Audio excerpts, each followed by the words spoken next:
Hello बच्चा party, welcome back to smart ninjas. आज का चैप्टर है chemical coordination and integration. Parts में करेंगे एज यूजुअल, क्योंकि याद भी करना है हमें। बेसिकली रिवीजन पर्पज से के लिए ही वीडियोस होती है, तो जाहिर सी बात है थोड़ा थोड़ा करते हुए ही चलेंगे। इस चैप्टर में याद करने वाला तो बहुत है, नो डाउट, लेकिन ऑब्वियस सी बात है एग्जाम पॉइंट ऑफ व्यू से बहुत इंपॉर्टेंट चैप्टर है, तो जाहिर सी बात है हम लोग याद करते हुए ही चलेंगे। और मेरा सजेशन ये रहेगा, अब आप चीज़ें मेमोराइज ऐसे करिए कि आपकी टिप्स पे होनी चाहिए, क्योंकि ऑब्वियस सी बात है जब एग्जाम जैसे जैसे पास आता है ना, वैसे वैसे और एंग्जाइटी में याद होना थोड़ा बंद हो जाता है। तो बेटर है रिवीजन करना शुरू कर दो, अच्छे से याद करना शुरू कर दो, कोई भी चैप्टर हो। ठीक है, चलो शुरू करते हैं। हम लोगों ने ऑलरेडी ये चीज़ पढ़ रखी है, या आपने अगर न्यूरल वाला चैप्टर पढ़ रखा होएगा तो आपको ये चीज़ पता होएगी। जो न्यूरल सिस्टम होते हैं वो point two point rapid coordination provide करते हैं। ठीक है, वो फास्ट होते हैं और शॉर्ट लिव्ड होते हैं। ठीक, और वहीं पे कंट्रास्ट में जो हमारा ये वाला होता है एंडोक्राइन वाला, ये शॉर्ट होता है, मतलब फास्ट नहीं होएगा, लेकिन ज़्यादा देर तक इसका इम्पैक्ट रहता है। As the nerve fibre do not innervate all cells of the body and the cellular functions need to be continuously regulated. क्योंकि जो नर्व फाइबर है वो मतलब सारी सेल्स ऑफ द बॉडी से तो काम नहीं कर पा रही हैं, तो और जितने भी सेलुलर फंक्शंस हैं सारी सेल्स के, वो कंटिन्यूसली रेगुलेट होने भी बहुत ज़रूरी है। इसलिए क्योंकि वो सक्षम नहीं है कुछ का काम करने के लिए, तो एक स्पेशल काइंड ऑफ कोऑर्डिनेशन और इंटीग्रेशन को जो है प्रोवाइड करना पड़ेगा, और उस फंक्शंस को हमारी हॉर्मोन्स देती हैं या करती हैं, और वही चीज़ हमारी इंडोक्राइन के अंडर में आती है। बेसिकली ये लाइन ये कहना चाह रही है कि हमारी सारी जितनी भी सेल्स होती हैं सबका जो है नीड जो है वो लगातार होने की ज़रूरत होती है, लेकिन क्योंकि जो न्यूरल सिस्टम है वो सबकी करने में फेल हो जाता है, मतलब कुछ की नहीं कर पाता है। तो उन जिस कुछ की नहीं कर पा रहा है उसके लिए हमें कुछ स्पेशल लाना पड़ता है, जो हमारा इंडोक्राइन है। तो उसके लिए यहाँ पे ये आ रहा है, इसका मतलब ये है सारी लाइन का। ठीक, the neural system and the endocrine system jointly coordinate and regulate the physiological functions in body. अब ये लाइन तो हमें पता ही है, ये हम पहले से पढ़ते ही आ रहे हैं। ठीक है, अगर आपको नहीं पता है तो हमारी बॉडी में दो तरीके के सिस्टम होते हैं, न्यूरल और ये इंडोक्राइन वाला।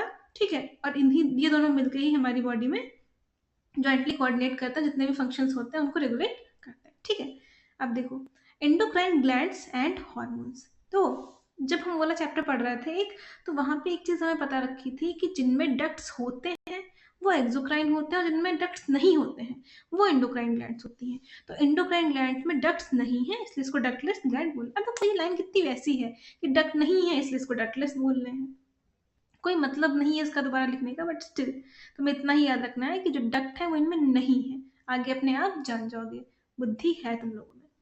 There secretion are called hormones, इनके सिक्रीशन को हम लोग हार्मोन्स बोलते हैं। जो क्लासिकल डिफिनेशन होती है ना हार्मोन की, as a chemical produced by endocrine glands and release into the blood and transported to a distantly located target organ has current scientific definition as follows. अब बेसिकली इन्होंने ऊपर थोड़ा थोड़ा बता दिया तुम्हारा कि क्या है। जो इंडोक्राइन ग्लैंड्स है तुम्हारे केमिकल प्रोड्यूस कर रहे हैं, जिनको हम लोग हार्मोन बोल रहे हैं, वो रिलीज होते हैं ब्लड में, और जिस जिस जगह जाना होता है उस जगह ट्रांसपोर्ट हो जाते हैं। अब इस हार्मोन की साइंटिफिक डेफिनेशन क्या है वो तुम्हारी बुक में दे रखी है। जो हॉर्मोन्स हैं वो नॉन न्यूट्रिएंट केमिकल्स हैं। यही लाइन सी पे वाली है कि अगर तुमने अच्छे से ध्यान नहीं दिया और न्यूट्रिएंट पे टिक कर रहा है या न्यूट्रिएंट लिखा हुआ उसको सही मान लिया, तो हो गया ना सी अप्पा, हो गई गलती। ये नॉन न्यूट्रिएंट केमिकल्स हैं और एक्ट कर रहे हैं एज एन इंटरसेलुलर मैसेंजर्स। अच्छा, इंटर इंट्रा में कंफ्यूज नहीं होना। देखो, दो सेल्स के जो बीच में है वो इंटर है, और सेल के ही में जो होता है उसको इंट्रा बोलते हैं। अब हार्मोन जाहिर सी बात है एक से दूसरे पे जाएंगे तो यहाँ पे इंट्रा ही वर्ड, इंटर वर्ड हम लोग यूज करेंगे। जब अंदर ही होएगा तो वो इंट्रा, अब दो के बीच में है तो ये इंटर, तो यहाँ पे इंटर सेलुलर मैसेंजर हो जाएगा। एंड प्रोड्यूसिंग ट्रेस अमाउंट्स, मतलब बहुत ज्यादा अमाउंट में प्रोड्यूस नहीं हो रहा है। अब जी न्यू डेफिनेशन है ना, ये कवर कर लेती है number of new molecules in addition to the hormone secreted by organised endocrine glands. अब अगर कायदे से देखा जाए तो ये स्टेटमेंट तुम्हारा वैसा हो गया करेक्ट इनकरेक्ट वाला, कि जो नई डेफिनेशन है मैम, क्या इसके अंडर और भी मॉलिक्यूल्स आ जा रहे हैं? तो हाँ आ जा रहे हैं, तुम्हें पता होना चाहिए। जो इनवर्टिब्रेट्स हैं एज यूजुअल इनमें सिंपल ही होएगा एंडोक्राइन सिस्टम्स। जाहिर सी बात है जैसे जैसे बढ़ते चले जाते हैं वैसे वैसे चीजें कॉम्प्लेक्स होती चली जाती हैं। तो पहले का अगर नाम लिया तो वो सिंपल है, उनमें कुछ हार्मोन्स होंगे, few hormones, whereas a large number of chemicals act as hormones and provide coordination in the vertebrates। मतलब थोड़ा कंपेयर किया गया है कि इन वर्टिब्रेट्स में सिंपल इंडोक्राइन सिस्टम है, और वहीं पे अगर तुम वर्टिब्रेट्स को देखोगे तो इनमें कुछ हार्मोन्स, जहाँ पे लार्ज नंबर ऑफ केमिकल्स हमें हार्मोन्स बोलते हैं, कुछ केमिकल्स जिनको हम लोग हार्मोन्स बोल रहे हैं, with few hormones, whereas a large number of chemicals act as hormones and provide coordination in the vertebrates. देखो इस लाइन का सिर्फ इतना मतलब है कि दो को कंपेयर कर रहे हैं ये लोग, क्या कि जो इनवर्टिब्रेट्स है उनमें सिंपल एंडोक्राइन सिस्टम पाया जा रहा है, उसमें कुछ हॉर्मोन्स है, और वहीं पे अगर हम दूसरी तरफ देखें वर्टिब्रेट्स वाले में, तो यहाँ पे नंबर ऑफ केमिकल्स होते हैं, मतलब ज्यादा नंबर में होते हैं, जिनको हम लोग हॉर्मोन्स बोलते हैं, और वो कोऑर्डिनेशन प्रोवाइड करते हैं। ठीक बच्चे पार्टी, अब देखो ह्यूमन एंडोक्राइन सिस्टम। पहली बात तो ये कि जो थोड़ी टिक टॉक चलती है नहीं, यहाँ पे जो डायग्राम दे रखा है तुम्हें, इसमें जो बताया है कि यहाँ पीनियल है, यहाँ हाइपोथैलेमस है, तुम्हें मार्किंग उसकी लेबलिंग याद होनी चाहिए, इससे भी क्वेश्चन आ सकते हैं, वो भी देखेंगे हम लोग। The endocrine glands and hormone producing diffused tissues cells located in different parts of body constitute the endocrine system. ये चीज आपकी मिलकर एंडोक्राइन सिस्टम को बनाती है। अब देखो नाम याद रखना, पिट्यूटरी होता है, पीनियल होता है, पढ़ते पढ़ते याद हो जाएगा, इसके बारे में अच्छा अच्छा दे रखा है। Thyroid, adrenal, pancreas, parathyroid, thymus, gonads, जो मेल्स में टेस्टिस होंगे और फीमेल में ओवरी होंगी, तुम सबको पता है, are the organised endocrine bodies in our body. लेकिन एक दिलचस्पी की बात यह है कि इन सबके साथ साथ कुछ और भी ऑर्गन्स होते हैं जो हॉर्मोन्स को प्रोड्यूस कर सकते हैं। अब ये तुम्हें अच्छे से याद रखना है, कौन कौन सी है? गैस्ट्रोइंटेस्टाइनल ट्रैक्ट है, लीवर है, किडनी है, और हमारा दिल है। ठीक, अब इसका ब्रीफ अकाउंट जो है स्ट्रक्चर का, फंक्शंस का, इन एंडोक्राइन ग्लैंड्स का, वो नीचे दे रखा है। पहले तो तुम देखोगे डायग्राम, देखो ये पीनियल ग्लैंड है, ये हाइपोथैलेमस है, हालांकि जब पढ़ोगे तो उसके बाद देखोगे तो और समझ में आ जाएगा, बट स्टिल एक बार देखते हुए चलो, नजरों के सामने चीजें होनी चाहिए। ये तुम्हारा पिट्यूटरी है, यहाँ पे देखो बच्चे थायराइड और पैराथायराइड है, ये थाइमस ग्लैंड है, ये पैंक्रियास है, ये एड्रिनल है, ये टेस्टिस इन मेल और ओवरी इन फीमेल है। ठीक है, अब देखो द हाइपोथैलेमस, तुम्हें पता है या नहीं पता है, पर एनसीईआरटी के हिसाब से तुम्हें पता है, क्योंकि उन्होंने लिख रखा है as you know, the hypothalamus is the basal part of the diencephalon. Location याद रखनी है बच्चे, बेसल पार्ट है डायनसेफेलॉन का। ठीक, फोर ब्रेन में ये पाया जाता है। अब तुम लोगों ने न्यूरल सिस्टम पढ़ रखा होगा, वहां से तुम्हें ये चीज पता होगी, बट स्टिल नहीं पढ़ रखा है तो थोड़ा सा माइंड में रखो कि तीन टाइप के ब्रेन होते हैं, four, mid, hind. Fore brain का तुम्हारा पार्ट होता है डायनसेफेलॉन, और उसमें भी बेसल पार्ट में ये पाया जा रहा है। ठीक है, and it regulates a wide spectrum of body functions. अब ये तो स्मार्टनेस दिखाने के लिए लिख दिया गया है, बट स्टिल ये ट्रू है। ठीक है, it regulates a wide spectrum of body functions, मतलब कहने का मतलब है इससे क्वेश्चन बने ऐसा नहीं, एनटीए को हल्के में नहीं ले सकते, इससे भी क्वेश्चन बन सकता है। It contains several group of neurosecretory cells. अब इनमें क्या होता है कि ग्रुप होता है न्यूरोसेक्रेटरी सेल्स का, और इससे हम लोग न्यूक्लियाई बोल रहे हैं। ठीक, जो न्यूरोसेक्रेटरी सेल्स है, इस ग्रुप को हम लोग न्यूक्लियाई बोल रहे हैं, और ये सेल्स तुम्हारी हॉर्मोन्स प्रोड्यूस कर रही हैं। These hormones regulate the synthesis and secretion of pituitary hormones. जो हाइपोथैलेमस होता है ना, इनमें जो न्यूक्लियाई पाई जा रही हैं, जो वो सेल्स पाई जा रही हैं, उनके ग्रुप्स को हम लोग न्यूक्लियाई बोल रहे हैं ना, तो वो क्या करती है, वो सिंथेसिस और सिक्रीशन करवाती है पिट्यूटरी हॉर्मोन्स की, काम है इनका। ठीक, However, the hormones produced by hypothalamus, अब हॉर्मोन्स जो है वो दो टाइप के होते हैं। ठीक, एक रिलीजिंग हार्मोन होते हैं और एक इनहिबिटिंग होते हैं। देखो रिलीजिंग का मतलब भी समझ में आ रहा होगा कि जो स्टिमुलेट करते हैं सिक्रीशन को, और इनहिबिट यानी कि वो रोक रहे हैं, तो ये उससे रिलेटेड हो जाएगा। फॉर एग्जाम्पल उन्होंने दे रखा है कि जो गोनाडोट्रोपिन होता है ना, गोनाडोट्रोपिक रिलीजिंग हार्मोन GnRH, तुम इसके बारे में ना 12th में भी पढ़ोगे। ठीक, तो उसमें क्या होता है, it stimulates the pituitary synthesis and release of gonadotropins. अभी अच्छा काम करवा रहा है, अच्छा इन पॉजिटिव सेंस उसको करवा रहा है, उसको रोक नहीं रहा है। अगर यहीं पे तुम दूसरे उस पे देखो, ऑन द अदर हैंड, दूसरे हाथ पे देखने मत लग जाना, वो कॉन्ट्रास्ट में है। ऑन द अदर हैंड जो सोमैटोस्टैटिन होता है, जो हाइपोथैलेमस से निकलता है, वो इनहिबिट करता है रिलीज ऑफ ग्रोथ हार्मोन। इसका नाम याद रखना कि जो ग्रोथ हार्मोन रोक रहा है वो सोमैटोस्टैटिन है। ठीक, these hormones originating in the hypothalamic neurons pass through axons and are released from their nerve endings। अगर न्यूरल सिस्टम पढ़ रखा है वेल एंड गुड, पर तुम्हें थोड़ा थोड़ा तो पता ही होगा कि देखो डेंड्राइड होती है, सेल बॉडी होती है, फिर इधर एक्सॉन होते हैं, और ऐसे ऐसे पास ऑन होता है, तुम्हें पता है ना, रिलेट करके पढ़ोगे तो हर चीज याद रह जाएगी। ठीक, अब वही यहाँ पे देखो तुम रिलेट कर लो कि ओरिजिनेट कर रहे हैं हाइपोथैलेमिक न्यूरॉन से, पास कर रहे हैं एक्सॉन से, और फिर नर्व एंडिंग से ये रिलीज हो रहे हैं। ठीक, these hormones reach the pituitary gland through a portal circulatory system and regulate the functions of anterior pituitary। अगर तुम डायग्राम देखोगे तो तुम्हें बहुत अच्छे से दिख रहा है कि ये देखो पोर्टल सिस्टम दिखाया गया, वो भी एंटीरियर पिट्यूटरी में शो किया गया है। ठीक है, आप देखो जो पोस्टीरियर पिट्यूटरी है वो direct neural regulation of the hypothalamus में होती है। हालांकि ये लाइन तो बहुत नॉर्मल सी है, जब आप पढ़ते हैं एज अ ड्रॉपर भी, एज ए 11th क्लास के बच्चे भी, तो ये चीज़ आपको बहुत अच्छे से पहले से याद होती है, या काइंड ऑफ ये बहुत नॉर्मल चीज़ है कि जो एंटीरियर है उसके लिए तो पोर्टल सर्कुलेटरी सिस्टम है, जो पोस्टीरियर है वो डायरेक्ट मतलब कंट्रोल में होती है। ये चीज़ आपको ध्यान में रखनी है। अब देखो, अब हम लोग पढ़ेंगे पिट्यूटरी ग्लैंड। जो पिट्यूटरी ग्लैंड है वो बोनी कैविटी में प्रेजेंट है, जिसको हम लोग सेला टर्सिका बोलते हैं। अच्छा, शायद 2-3 दिन पहले की बात है, एक बच्चा मुझसे क्वेश्चन पूछ रहा था, उसमें मैच द फॉलोइंग में दे रखा था कि पिट्यूटरी ग्लैंड, और उसको आपको सेला टर्सिका से मैच करना था। अब आपने चीज़ें पढ़ी ही नहीं है, आपको पता ही नहीं है कि सेला टर्सिका है क्या, बोनी कैविटी है, ठीक है, तो आप मैच करोगे कैसे? तो जाहिर सी बात है, आपको एक एक लाइन, एक एक शब्द के थ्रू जाना पड़ेगा ही पड़ेगा। And is attach to hypothalamus by a stalk, भी हाइपोथैलेमस से अटैच्ड है, किससे? स्टॉक के through.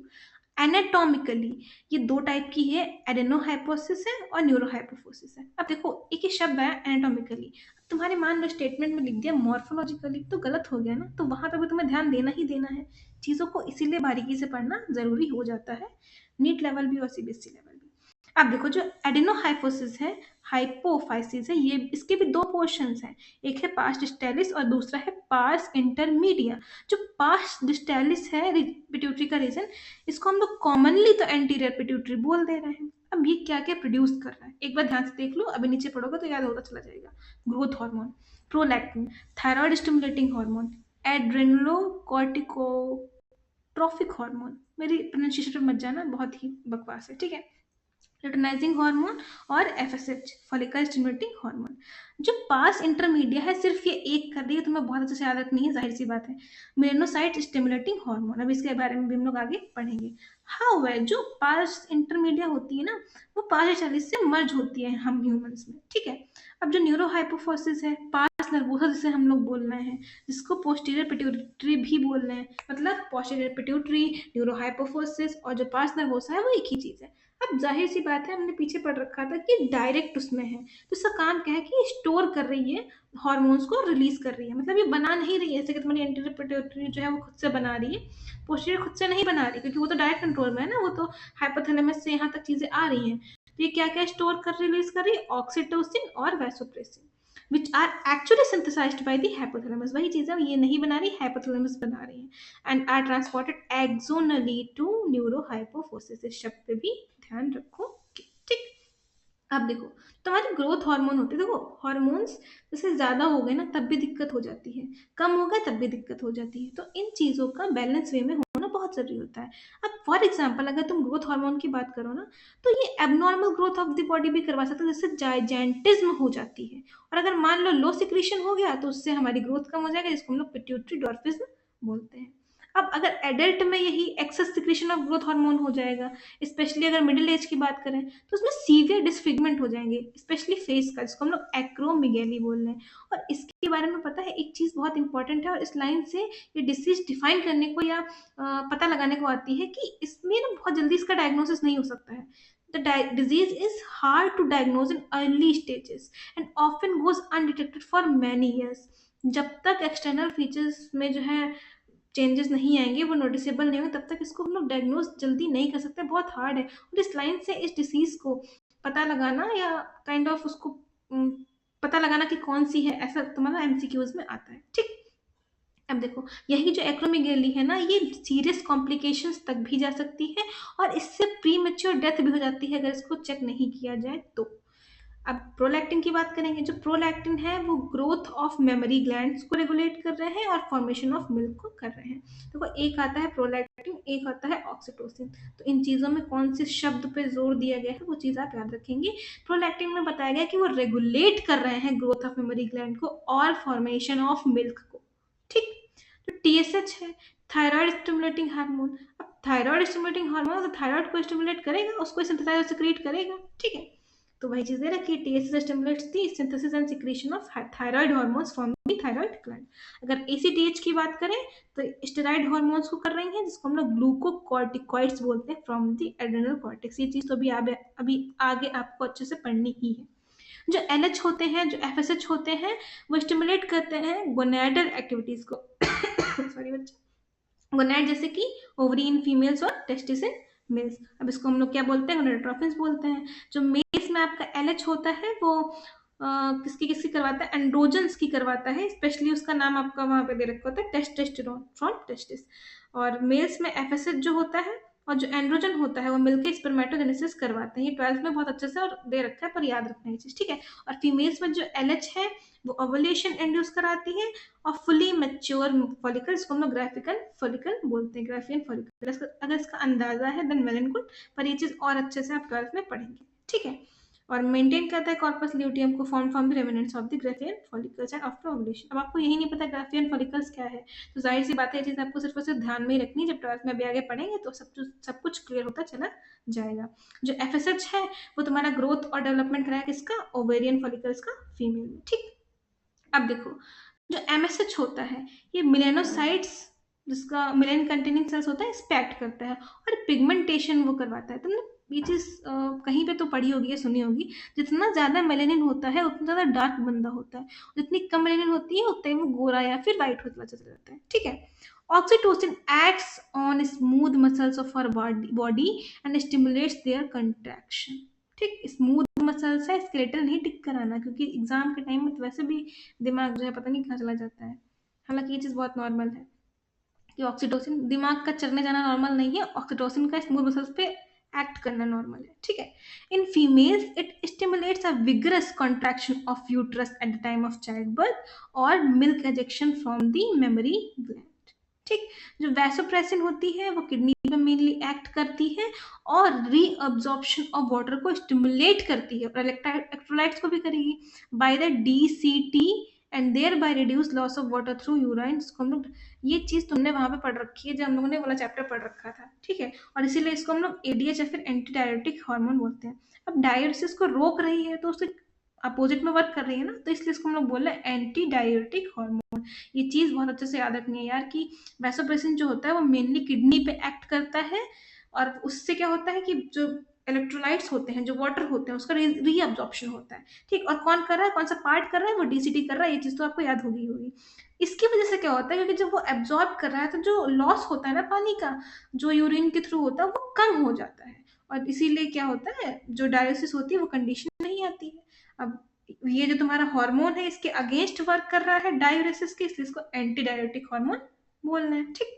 And impairment affecting synthesis और release of ADH results in diminished ability of the kidney to conserve water, जिसकी वजह से वाटर लॉस और डिहाइड्रेशन होगा।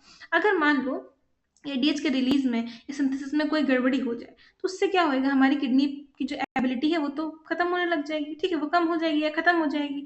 तो उसकी वजह से क्या होएगा, जो हमारा बॉडी है उससे वाटर लॉस ज्यादा होएगा, डिहाइड्रेशन हमारा ज्यादा होएगा, और इस कंडीशन को डायबिटीज इंसिपिडस बोलते हैं। अभी आगे तुम्हारा एक वर्ड आएगा डायबिटीज मेलाइटिस, इस यहाँ पर तुम्हारा दे रखा है डायबिटीज इंसिपिडस। इन चीजों में बिल्कुल भी कंफ्यूज नहीं होना है, माइंड में क्लियर रखनी है, ठीक है। आजकल इतना ही रखते हैं, इतना ही याद कर लेना, कल जो है पीनल ग्लैंड से पढ़ेंगे, ठीक है। Thank you so much for watching the video. You are open for suggestions in the comment box. Thank you so much.